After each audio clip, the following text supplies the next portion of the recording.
साथियों नमस्कार, मैं हरिश्चंद्र बंडवाल इस वीडियो में आप सभी का स्वागत करता हूं।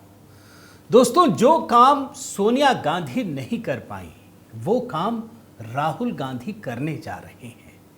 जो काम यूपीए की कांग्रेस सरकार नहीं कर पाई वो काम राज्यों में कांग्रेस की सरकार करने जा रही है। और सही मायने में कहूं तो ये देश के लिए, कम से कम बहुसंख्यक समाज के लिए अच्छी खबर तो नहीं कही जा सकती। अब ये खबर क्या है, क्यों है, कितनी बड़ी है, इसका अंदाजा आप इसी से लगा लीजिए दोस्तों कि प्रधानमंत्री मोदी से पहले 10 वर्षों तक कांग्रेस की सरकार केंद्र में रही। यूपीए की सरकार थी, कांग्रेस तो पूर्ण बहुमत तो दशकों हो गए। मनमोहन सिंह थे, ये वही मनमोहन सिंह है जो कहते थे कि इस देश के संसाधनों पर पहला हक मुस्लिमों का है। वो खुलकर कह चुके हैं, मगर इसके बाद भी वो कानून ये सरकार ला नहीं पाई। अब लाने जा रही है और मुझे तो लगता है कि ये पास भी हो जाएगा। ये कितना बड़ा कानून है दोस्तों, ये कितना खतरनाक कानून है।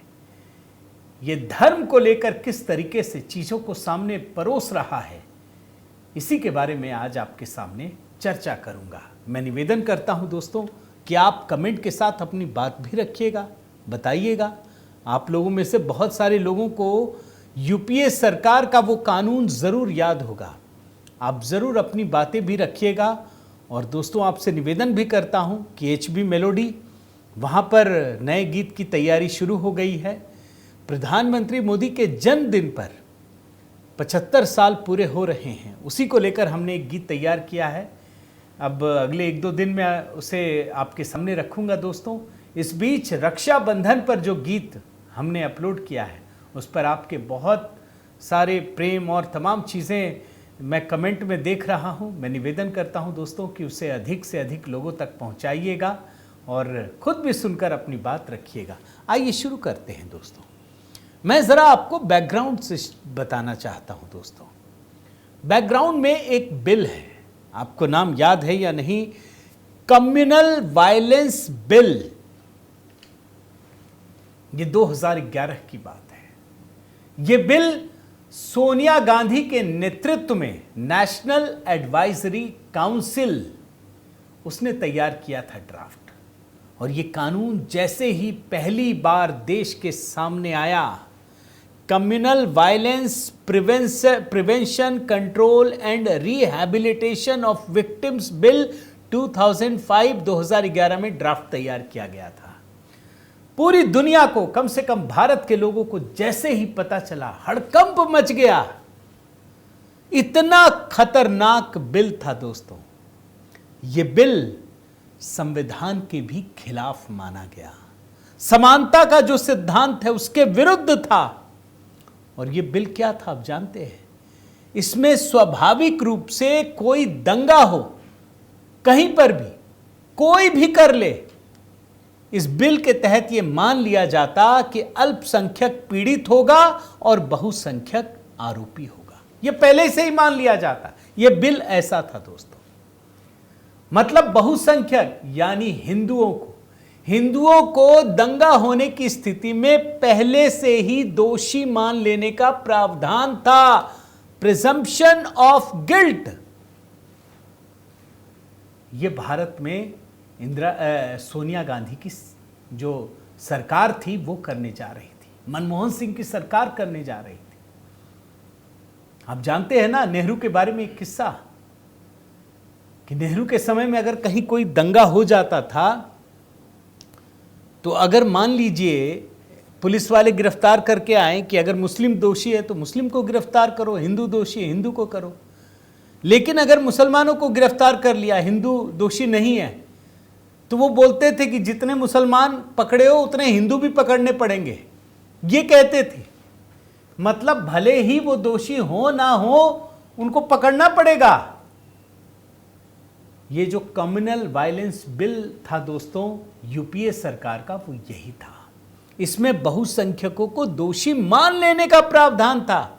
और इतना ही नहीं, जो अभी फेडरलिज्म का राग अलापते हैं ना, केंद्र को इतना अधिकार दे दिया गया था कि वो राज्य सरकार पर हस्तक्षेप कर सके, जो संघीय ढांचे के भी खिलाफ था। और इसमें दोस्तों केंद्र द्वारा नियंत्रित विशेष एजेंसियों, न्यायाधिकरणों के गठन का प्रस्ताव था।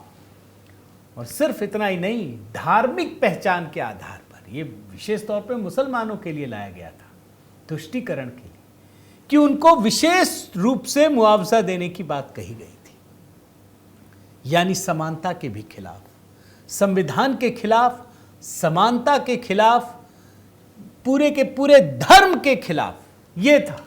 जैसे ही भारतीय जनता पार्टी और बाकी लोगों को पता चला, ये लोग विरोध में खड़े हो गए और इतना विरोध किया, इतना विरोध। फिर तो जो कानून के विशेषज्ञ होते वो भी बोलने लगे कि यार ये कौन सा कानून है, ये तो संविधान को तहस नहस, जो काम इंदिरा गांधी ने नहीं किया वो काम सोनिया गांधी कर रही थी। पूरे संविधान की धज्जियां उड़ा दिया जाता अगर ये कानून पास हो जाता। इतना प्रचंड विरोध हुआ और उसके बाद यूपीए सरकार को समझ में आ गया कि ये तो हिंदुओं को जगाने जैसी चीज है। बिल कभी पास नहीं हो पाया और उसके बाद तो प्रधानमंत्री मोदी की सरकार आ गई और उसे तो फिर कूड़े में फेंक दिया गया। जानते क्या हो रहा है? कुछ कुछ वैसी ही चीज, एक बिल आ रहा है और ये बिल क्या नाम है? रोहित वेमुला बिल कर्नाटक सरकार लाने जा रही है। एकदम वही चीजें फिर से मन में कौंधने लगी हैं और आप ये जानकर हैरान हो जाएंगे दोस्तों कि इसे मानसून सत्र में पेश किया जा सकता है। इसमें भेदभाव के दोषियों के खिलाफ कड़ी सजा का प्रावधान है। हालांकि अभी राज्य सरकार ने कुछ नहीं कहा, मैं तो मीडिया रिपोर्ट के आधार पर आपको बता रहा हूं, लेकिन जब मीडिया में इतनी सारी चीजें आ गई तो रोहित वेमुला बिल तो आएगा, आने जा रहा है, बन भी गया है। अब ये रोहित वेमुला बिल के बारे में बताऊं, पहले आप रोहित वेमुला के बारे में ही जान लीजिए। आप जानते हैं ना कि रोहित वेमुला की जो मौत हुई थी, सुसाइड केस था, इसमें भाजपा को किस तरीके से बदनाम किया गया। बाद में वहां पर तेलंगाना की सरकार बन गई कांग्रेस की और उन्होंने जांच कराई तो पता चला कि रोहित वेमुला दलित भी नहीं था। वो तो दलित सर्टिफिकेट, जब पता चल गया कि लोगों को पता चल गया है कि वो दलित नहीं है, इसी मामले में उसने सुसाइड कर लिया और इसे लेकर के ऐसा नैरेटिव बुना गया कि भाजपा को बदनाम करने लगे, जबकि तेलंगाना में तो भाजपा की सरकार भी नहीं थी। अब सोचिए, ये क्लोजर रिपोर्ट अगर किसी भाजपा शासित राज्य में जारी की गई होती तो क्या होता, आप खुद सोचिए। यानी रोहित वेमुला दलित नहीं है, कोई अत्याचार भी नहीं हुआ, उसने सुसाइड कर लिया और उसके नाम पर एक नया खेल शुरू हो गया। यह होता है नैरेटिव की लड़ाई, जिसमें कांग्रेस इतनी माहिर है कि आप सोच ही नहीं सकते। अब उसी रोहित वेमुला के नाम पर राहुल गांधी रोज राजनीति करते हैं और उसके बाद उन्होंने कहा, उसको पोस्टर बॉय बना दिया और अब कह रहे हैं कि भैया इस पर बिल पास करो, बिल बनाओ। चलो अच्छा है, बिल आप बना रहे, कोई बात नहीं। बिल में क्या है जरा आप सुनिए। रोहित वेमुला बिल जो विधेयक है 2025 कर्नाटक सरकार मॉनसून सत्र में पेश करने वाली है। अच्छी बात है। इसमें अनुसूचित जाति, अनुसूचित जनजाति, अन्य पिछड़ा वर्ग और अल्पसंख्यक शामिल होंगे। और इस विधेयक का उद्देश्य क्या है सुनिए। निजी और सरकारी विश्वविद्यालयों में एससी, एसटी, ओबीसी और अल्पसंख्यकों को शिक्षा का अधिकार और शिक्षा तक पहुंच प्रदान करना है। प्रावधान क्या है ये भी आपको बता देता हूं। इसके तहत प्रावधान यह है दोस्तों, जो कानून के मसौदे में कहा गया है, जो मीडिया में रिपोर्ट आ गई है उसके हिसाब से बता रहा हूं। अपराध सिद्ध होने पर जमानत नहीं दी जाएगी। कोई भेदभाव होगा उसे कड़ी सजा दी जाएगी। पहली बार अपराध करने पर 1 साल की जेल और 10,000 रुपए जुर्माना, और यह जुर्माना 1 लाख तक भी हो सकता है, सीधे पीड़ित को दिया जाएगा। बार बार अपराध करने पर 3 साल की जेल और 1 लाख रुपए का प्रावधान है। यह सारा विधेयक में कहा गया। और भी बहुत सारी चीजें, मैं बहुत डिटेल में नहीं जा रहा, लेकिन इसके पीछे का रहस्य क्या है वो मैं आपके सामने रखने की कोशिश करता हूं। आप जानते हैं दोस्तों, अप्रैल 2025 में राहुल गांधी ने, इसी साल की बात बता रहा हूं, अप्रैल में राहुल गांधी ने कर्नाटक के अपने मुख्यमंत्री को एक चिट्ठी लिखी और यह कहा कि रोहित वेमुला बिल जल्दी से पेश कीजिए। राहुल गांधी सिर्फ कर्नाटक में नहीं बल्कि तेलंगाना में, हिमाचल प्रदेश, जो उनका सुखविंदर सिंह सुक्खू है, दोनों को पत्र लिखा कि आप रोहित वेमुला अधिनियम तुरंत से तुरंत इसको करो। अब आपसे एक सवाल पूछता हूं दोस्तों कि जब इस देश में एससी एसटी के लिए कठोर कानून ऑलरेडी है, आप जानते हैं ना एससी एसटी कानून, इसमें कठोर सजा का प्रावधान है, किसी कॉलेज में कहीं पर भी दलित छात्र के साथ कोई शोषण ना हो, यह बहुत ही महत्वपूर्ण कानून है, फिर यह कानून क्यों लाया जा रहा है? यही असली खेल है, क्योंकि इस कानून में मुसलमानों को शामिल किया गया है। ये जो बार बार कहते हैं ना, मैं आपको बार बार कहता हूं दोस्तों, ये जो आरक्षण की बात करते हैं ना, अरे आरक्षण तो पहले से ही है, एससी एसटी ओबीसी सबको है। अब अगर आरक्षण के नाम पर आप उकसाते हैं तो वो इसलिए कि मुसलमानों को देना है। आप एससी एसटी के अतिरिक्त कोई रोहित वेमुला बिल ला रहे हैं तो किस लिए ला रहे हैं? आप सिर्फ इसलिए ला रहे हैं क्योंकि मुसलमानों के लिए ये कानून, यानी आप बात समझ रहे हैं दोस्तों कि जो काम उस समय किया जा रहा था सोनिया गांधी के समय, वो हुआ नहीं, अब किया जा रहा है। और अब तो सुप्रीम कोर्ट का एक गाइडलाइंस भी है, मान लीजिए राज्य में तो इनकी सरकारें पास कर दो भाई, ये तो खुलेआम अब खुले तौर पे अल्पसंख्यकों के तुष्टीकरण में जुट गए हैं, इनको समझ में आ गया। और मैं कई साल से कह रहा हूं दोस्तों, ये अपना वोट बैंक का गणित देख रहे हैं, इनको इस बात से कोई फर्क नहीं पड़ता कि ये बिल एक सामान्य आदमी के लिए उत्पीड़क का काम करता है। ये बहुसंख्यक समाज के लिए ऐसा ही नफरत घोल रहे हैं मानो यूरोप में यहूदियों के खिलाफ फैलाया गया था। अभी कांग्रेस की योजना है कि इसे कांग्रेस शासित राज्यों में करें, लेकिन आप सोचिए इसके पीछे का मकसद क्या है। इनकी कोशिश है कि मुसलमान तो साथ हैं और उनको इतना बड़ा कानून दे देंगे तो वो तो वैसे भी साथ रहेंगे, एससी एसटी को भी आप इसी बहाने भड़काते रहिए, ओबीसी को भड़काते रहिए। आपको मैं जरा कर्नाटक का ही गणित समझाता हूं, जो मैं जाति जनगणना की रिपोर्ट भी लीक हो गई है। आप जानते हैं अगर कर्नाटक में आप जनसंख्या के लिहाज से दलित, आदिवासी, ओबीसी और मुसलमान इन सब को मिला लीजिए तो कितनी प्रतिशत जनसंख्या है? 94%। यानी कर्नाटक में जो स्वर्ण आबादी है वो सिर्फ 6% है। अब कांग्रेस को लग रहा है कि ऐसा कानून लाएंगे तो सारे 94% इनके साथ हो जाएंगे, लेकिन असली खेल एससी एसटी बिल्कुल नहीं है दोस्तों। ना तो रोहित वेमुला एससी एसटी था और ना ये कानून में एससी एसटी को वो कुछ कर रहे हैं, क्योंकि पहले से ही बड़ा कानून मौजूद है।